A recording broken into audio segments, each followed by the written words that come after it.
Pa sve je to bilo na nivou, recimo, nekakve formalne komunikacije, kako se to kaže, kurtoazne komunikacije, bilo je dosta toga. Obične kurtoazne,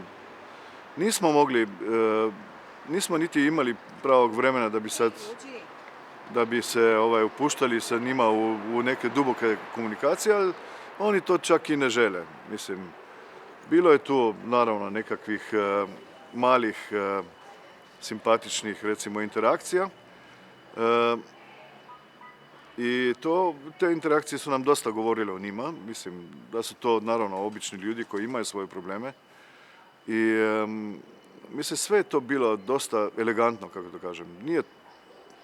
Nismo imali nikakvih, ne znam, velikih problema recimo u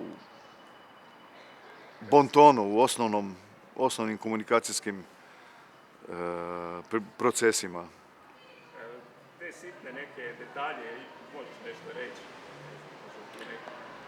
Pa mislim, bilo je toga dosta, ali teško je to opisati. Teško je to opisati jer jednostavno vidiš da ne možeš njih postavljati u situaciju da pokušavaš izvući iz njih nešto što oni možda čak i ne znaju.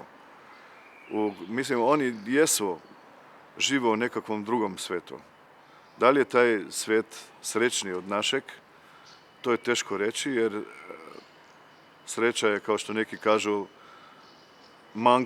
manko informacija. U tom smislu oni izgledaju srećni. Imaš čak i osjećaj da su. I kod njih je BDP zasnovan na principu sreće zapravo. Isto kao u Butanu. Ali, mislim, zavisi sa kakvim mjerilom odlaziš tamo. Šta ti tražiš? Mislim, ako tražiš slobodu komunikacije, slobodu informacije, sve to tamo ne postoji na isti način kao što postoji ovdje, gdje kao formalno postoji, a u biti ne postoji. Mislim, ne znam, teško je to opisati u par riječi, ali mi smo imali jako dobro iskustvo sa našim gostima, ugostiteljima i sa ljudima s kim smo imali mogućnost komunicirati.